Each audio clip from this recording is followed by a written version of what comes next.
Friends எல்லாருக்கும் வணக்கம் and welcome back to my channel Viji's lifestyle. எல்லாரும் எப்படி இருக்கீங்க? சூப்பரா இருக்கீங்கன்னு நினைக்கிறேன்.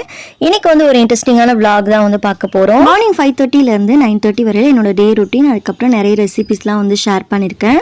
கரெக்டாக இந்த வீடியோ வந்து மண்டே அன்னைக்கு எடுத்தது. இன்றைக்கி காலேஜ்க்கு வந்து பார்த்திங்கன்னா பவிக்கு லஞ்ச் வந்து பேக் பண்ணி கொடுக்கணும். ஹஸ்பண்ட்க்கு வந்து பேக் பண்ணி கொடுக்க தேவையில்லை.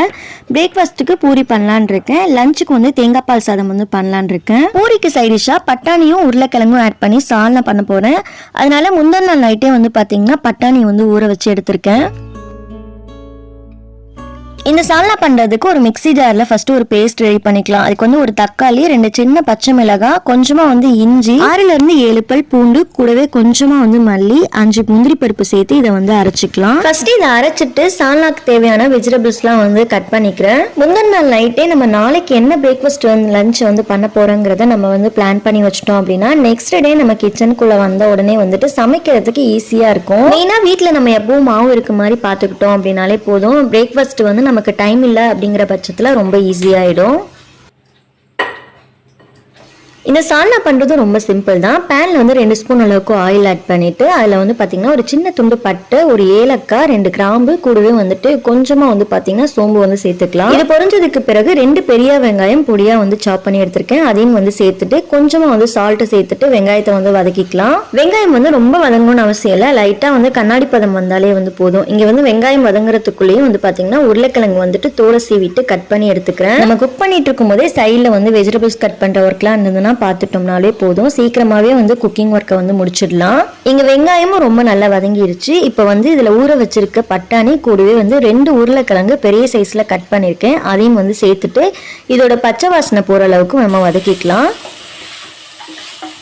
இதோட ராஸ்மல் போனதுக்கு பிறகு நம்ம மிக்ஸி ஜாரில் அரைச்சி வச்சிருந்தோம் இல்லையா, அந்த பேஸ்ட்டும் ஆட் பண்ணிவிட்டு ஃபுல்லாக நம்ம மிக்ஸ் பண்ணிவிட்டு நம்ம மசாலா ஆட் பண்ணிக்கலாம்.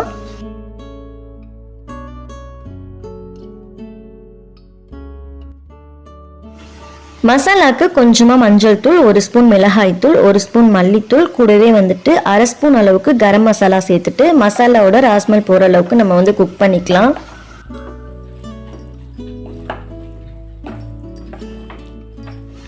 மசாலாவோட ராஸ்மல் போனதுக்கு பிறகு கொஞ்சமாக வந்து தண்ணி ஆட் பண்ணிக்கலாம். பட்டாணியும் உருளைக்கிழங்கும் வேகணும் இல்லையா, அதனால் கொஞ்சமாக தண்ணி ஆட் பண்ணிவிட்டு இதை க்ளோஸ் பண்ணி நம்ம வந்து இதை வேக வச்சு எடுத்துக்கலாம். உருளைக்கிழங்கு பட்டாணியும் வேகிறதுக்குள்ள நம்ம வந்து தேங்காய் பேஸ்ட் ரெடி பண்ணிக்கலாம். நான் வந்து அரை மூடியில் பாதி அளவுக்கு தேங்காய் வந்து எடுத்திருந்தேன். வெந்ததுக்கு பிறகு இதில் ஆட் பண்ணிக்கலாம். லாஸ்ட்டாக இதில் தேவையான அளவுக்கு உப்பு, தேவையான அளவுக்கு தண்ணியும் ஆட் பண்ணிவிட்டு ஒரு 5 நிமிஷம் போல் கொதிக்க வச்சு இறக்கணும் அப்படின்னா சூப்பராக வந்து இந்த சால்னா வந்து ரெடி ஆயிரும்.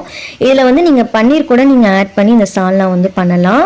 ரொம்ப நல்லா இருக்கும், ட்ரை பண்ணி பாருங்க. இங்கே வந்து பார்த்தீங்கன்னா நான் இன்னைக்கு லஞ்ச் பாக்ஸ்க்கு வந்து தேங்காய் பால் சாதம் வந்து பண்ணி கொடுக்க போகிறேன். அதனால வந்து பார்த்தீங்கன்னா கேரட், பீன்ஸ், உருளைக்கிழங்கு இதெல்லாம் கொஞ்சம் பெரிய சைஸில் இருக்க மாதிரியே வந்து கட் பண்ணிக்கிறேன். லாஸ்ட்டாக நம்மளோட பட்டாணி உருளைக்கிழங்கு சால்னா ரொம்ப சூப்பராக ரெடி ஆயிடுச்சு. கொஞ்சமாக வந்து பார்த்தீங்கன்னா மல்லி இலை ஆட் பண்ணிவிட்டு நம்ம ஸ்டவ் ஆஃப் பண்ணிடலாம்.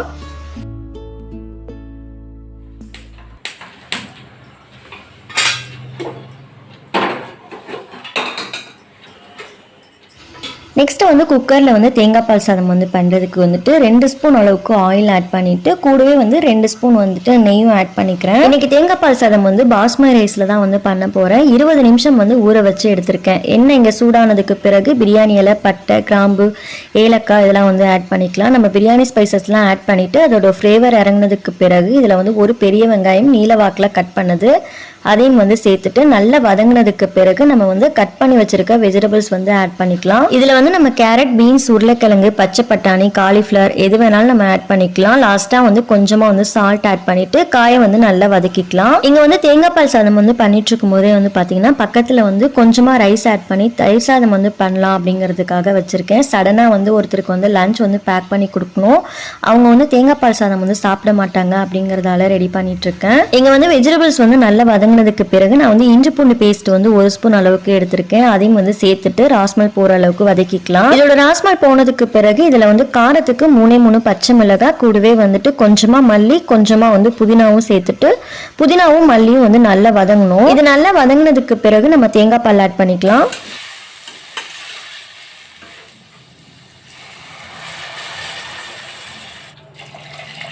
தேங்காய் பால் வந்து பார்த்தீங்கன்னா நான் 1 டம்ளர் அளவுக்கு தேங்காய் பால் 1/2 டம்ளர் வந்து தண்ணி வந்து ஆட் பண்ணியிருக்கேன். லாஸ்ட்டாக தேவையான அளவுக்கு உப்பு சேர்த்துட்டு நல்லா கலந்ததுக்கு பிறகு ஒரு கொதி வந்ததுக்கு பிறகு நம்ம ஊற வச்சிருக்க ரைஸ் ஆட் பண்ணிக்கலாம். நான் வந்து ரைஸ் வந்து 1 கப் அளவுக்கு எடுத்திருந்தேன். 1:1 அந்த ரேஷியோவில் நீங்கள் வந்து தேங்காய் பால் ஆட் பண்ணிக்கலாம். இப்போ குக்கரை மூடி வச்சுட்டு 2 விசில் விட்டு எடுத்தோம் அப்படின்னா வெஜிடபிள் தேங்காய் பால் சாதம் ரொம்ப சூப்பராக ரெடி ஆகிடும்.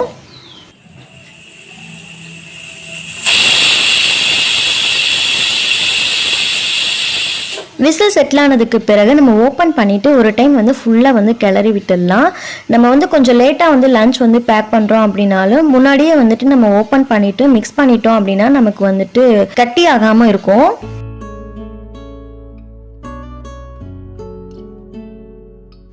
இப்போ டைம் வந்து பார்த்தீங்கன்னா 7 o'clock ஆகிடுச்சு. குழந்தை வந்து எந்திரிச்சிட்டாங்க அப்படின்னா பால் வந்து கேட்பாங்க அப்படிங்கிறதால முன்னாடியே வந்து பால் வந்து காய்ச்சி எடுத்து வச்சுருக்கேன். இங்கே வந்து உருளைக்கிழங்கு வறுவலுக்கு ஆயில் சூடானதையும் கொஞ்சமாக கடுகு பெருஞ்சீரகமும் பூண்டும் வந்து தட்டிட்டு நான் சேர்த்துருக்கேன். கூடவே வந்து ஒரு பெரிய வெங்காயம் வதங்கினதுக்கு பிறகு நம்ம வந்து உருளைக்கிழங்கு ஆட் பண்ணிக்கலாம். 2 உருளைக்கிழங்கு சேர்த்துட்டு கொஞ்சமாக வந்து தேவையான அளவுக்கு சால்ட்டும் ஆட் பண்ணிவிட்டு உருளைக்கிழங்கு வதக்கிக்கலாம். உருளைக்கிழங்கு 3/4 பதம் வெந்ததுக்கு பிறகு கொஞ்சமாக மஞ்சள் தூள் காரத்துக்கு ஏற்ப மிளகாய் தூள் ஆட் பண்ணிவிட்டு நல்லா மிக்ஸ் பண்ணிவிட்டு லோ ஃப்ளேமில் வச்சு குக் பண்ணி எடுத்தோம் அப்படின்னா உருளைக்கிழங்கு வறுவல் சூப்பராக தயாராகிடும். ஆல்மோஸ்ட் ஓரளவு வந்துட்டு லஞ்ச் பாக்ஸ் வந்து ப்ரிப்பேர் பண்ணி வச்சுட்டேன். இங்கே வந்து பார்த்தீங்கன்னா பூரிக்கு வந்து ரெடி பண்ணிட்டு இருக்கேன். ஒரு 5 பூரி மட்டும் இப்போதைக்கு வந்து போட்டு எடுத்துக்கலான்னு வந்து ரெடி பண்ணிட்டு இருக்கேன். பவியை வந்து காலேஜ் அனுப்புனதுக்கு பிறகு எங்களுக்கு வந்து பூரி வந்து போட்டுப்பேன். பவிக்கும் அதுக்கப்புறம் ஃபாதர் இன் லாவுக்கும் மட்டும் இப்போதைக்கு வந்து பூரி வந்து ரெடி பண்ணியிருக்கேன். பூரி வந்து நல்லா உப்பி வரணும் அப்படின்னா நம்ம வந்து எண்ணெய் நல்லா காஞ்சதுக்கு பிறகு வந்து நம்ம வந்து போட்டு எடுத்தோம் அப்படின்னா பூரி வந்து நல்லா உப்பி வரும். எண்ணெய் நல்லா காஞ்சதுக்கு பிறகு நம்ம ஆட் பண்ணோம் அப்படின்னா நமக்கு வந்து பூரி வந்து நிறைய எண்ணெய் இழுக்காது. எண்ணெய் காயாம நம்ம ஆட் பண்ணிட்டோம் அப்படின்னா ரொம்ப எண்ணெய் வந்து இழுக்கும். இங்க வந்து தயிர் சாதமும் ரொம்ப சூப்பரா ரெடி ஆயிடுச்சு. தயிர் சாதம் வந்து பாத்தீங்கன்னா சாதத்தை நல்லா மசிச்சுட்டு நம்ம வெது வெதுப்பான பால் ஆட் பண்ணிட்டு கொஞ்சமா வந்து தயிர் ஆட் பண்ணோம் அப்படின்னா மதியத்துக்கு வந்து புளிக்காம இருக்கும். ரிலேட்டிவோட பையனுக்கும் வந்து தயிர் சாதமும் உருளைக்கிழங்கு வறுவலும் வந்து பேக் பண்ணியாச்சு. நெக்ஸ்ட் வந்து பாத்தீங்கன்னா ஜூஸ் வந்து ப்ரிப்பேர் பண்ணிட்டு இருக்கேன். ஜூஸ்க்கு வந்து வீட்டில் அன்னைக்கு கிரேப்ஸ் இருந்தது, அதனால வந்து பாத்தீங்கன்னா ஃபுல்லா கிளீன் பண்ணிட்டு நம்ம வந்து மிக்ஸி ஜாரில் ஆட் பண்ணிட்டு தேவையான அளவுக்கு சுகர் அதுக்கப்புறம் தண்ணி ஆட் பண்ணி நம்ம அரைச்சிட்டு நம்ம ஃபில்டர் பண்ணி எடுத்தோம் அப்படின்னா கிரேப் ஜூஸ் வந்து சூப்பராக ரெடி ஆகிடும். என் தங்கச்சி வந்து பார்த்தீங்கன்னா மார்னிங் பிரேக்ஃபாஸ்ட்டுக்கு சரியாக சாப்பிட மாட்டாங்க, அதனால தான் வந்துட்டு அவங்களுக்கு ஜூஸ் வந்து ப்ரிப்பேர் பண்ணி கொடுக்குறேன். எல்லாமே வந்து ரெடி பண்ணதுக்கு பிறகு லஞ்ச் வந்து கையோட வந்து பேக் பண்ணிடுறேன். தேங்காய் பால் சாதத்துக்கு பூரிக்கு வச்ச சால்னா தான் வந்து சைடிஷாக வந்து கொடுக்க போகிறேன். ரெண்டுக்கும் காம்பினேஷன் ரொம்ப நல்லா இருந்தது. என்னோட சிஸ்டருக்கு வந்து காலேஜ் லஞ்ச் வந்து பேக் பண்ணும்போது ரொம்ப பொறுமையாகவே வந்து செய்வேன். பட் ஹஸ்பண்ட்க்கு வந்து லஞ்ச் வந்து பேக் பண்ணுறேன் அப்படின்னா மார்னிங் வந்து 8 o'clockலாம் வந்து லஞ்ச் வந்து ரெடி பண்ணணும். அதனால எனக்கு வந்து ரொம்ப கஷ்டமாக இருக்கும். வேகமாக நான் வந்து வேலை செய்கிற மாதிரி இருக்கும். ஆனால் வந்து காலேஜ் டைமிங் வந்து பார்த்தீங்கன்னா 9:30 அப்படிங்கிறதால இவளுக்கு வந்து நம்ம பொறுமையாகவே வந்து காலேஜ்க்கு வந்து லஞ்ச் வந்து ப்ரிப்பேர் பண்ணுவேன். நான் சமைக்கிற டைம்லேயும் வந்து பார்த்தீங்கன்னா குழந்தையும் ஏஞ்சிட்டாங்க. அவங்களுக்கு பால் மட்டும் கொடுத்துட்டு பிரதரின் நான் வீட்டில் வந்து விட்டுருக்கேன். கீழே அவங்கள வந்து பார்த்துப்பாங்க. ஸோ வந்து அவங்க கொஞ்ச நேரம் வந்து பார்த்துட்டு இருந்தாங்க அப்படின்னாலே வந்து போதும். ஒரு 9 o'clockல எல்லா ஒர்க்கும் வந்து நான் கம்ப்ளீட் பண்ணிடுவேன். லஞ்ச் பேக் பண்ணி கொடுத்ததுக்கு பிறகு பவியை வந்து காலேஜ் அனுப்பிட்டு அதுக்கப்புறம் தான் வந்து பார்த்தீங்கன்னா சின்ன சின்ன வேலையெல்லாம் வந்து பார்த்துட்டு இருப்பேன். காலேஜ் கிளம்புற டைமில் சைக்கிள் வந்து பஞ்சர் ஆயிடுச்சு. அதனால ஹஸ்பண்டே வந்து பார்த்தீங்கன்னா வேலையை விட்டு வந்ததுக்கு பிறகு காலேஜில் வந்து விட்டுறேன்னு சொல்லிட்டாரு. ஸோ அவங்க வரத்துக்குள்ளேயே நான் வந்து குழந்தைக்கு வந்து இட்லி அதுக்கப்புறம் வந்து பூரியும் வந்து ரெடி பண்ணிடலான்ட்டு ப்ரிப்பேர் பண்ணிட்டு இருக்கேன். குழந்தைக்கு மட்டும் தனியாக வந்து இட்லி ஊற்றணும் அப்படிங்கிறதால இந்த சின்ன பிளேட் வந்து மினி பிளேட் இருக்கு இல்லையா, அதில் வந்து ஃபுல்லாக வந்து மாவு ஊற்றிட்டு கடாயில் கொஞ்சமாக சுடுதண்ணி நல்லா கொதிச்சதுக்கு பிறகு இட்லி பிளேட்டை வச்சுட்டு க்ளோஸ் பண்ணி ஒரு 10 நிமிஷம் வச்சு எடுத்தோம் அப்படின்னா நமக்கு இட்லி வந்து சூப்பராகவே ரெடி ஆயிரும். குழந்தைக்கு மட்டும் இட்லி ஊற்றணும் அப்படின்னா இந்த மெத்தட் தான் வந்து ரொம்ப நாளாவே வந்து ஃபாலோ பண்ணிட்டு இருக்கேன். லாஸ்ட்டாக வந்து பார்த்தீங்கன்னா இட்லி ஊற்றிட்டு மாவு ஃபுல்லாக வந்து வலிச்சு விட்டுட்டு மாவை வந்து பார்த்தீங்கன்னா ஃப்ரிட்ஜில் எடுத்து வச்சுட்டு கவுண்டர் டாப் வந்து பார்த்தீங்கன்னா நான் அப்பப்போ வந்து கிளியர் பண்ணிடுவேன் அப்படிங்கிறதால கொஞ்சம் வந்து ஃப்ரீயாக தான் இருக்கும். லாஸ்ட்டாக வந்து பார்த்தீங்கன்னா எங்களுக்கு வந்து பிரேக்ஃபாஸ்ட்டுக்கு வந்து பூரி வந்து இனிமேல் தான் வந்து ரெடி பண்ணணும். ஹஸ்பண்ட் வந்ததுக்கு பிறகு குழந்தைக்கு வந்து இன்னைக்கு நான் பூரி போடுறேன் அப்படிங்கிறதால அவங்களே வந்து பார்த்தீங்கன்னா சாப்பாடு வந்து ஊட்டி விட சொல்லிட்டேன். இட்லி பிளேட்டில் வந்து பார்த்தீங்கன்னா இட்லி வெந்ததுக்கு பிறகு உடனே எடுக்கக்கூடாது. கொஞ்ச நேரம் வந்துட்டு நம்ம லைட்டாக ஆற விட்டுட்டு அதுக்கப்புறம் தான் வந்து எடுக்கணும். அப்போ தான் வந்து பார்த்தீங்கன்னா கொஞ்சம் ஈஸியாக எடுக்க வரும். இல்லைனா வந்து பார்த்தீங்கன்னா தட்டில் வந்து ரொம்ப ஒட்டிடும். குழந்தைக்கு வந்து இட்லியும் அதுக்கப்புறம் குருமா வச்சிருந்தேன் இல்லையா, அதே வந்து கொடுத்துருக்கேன்.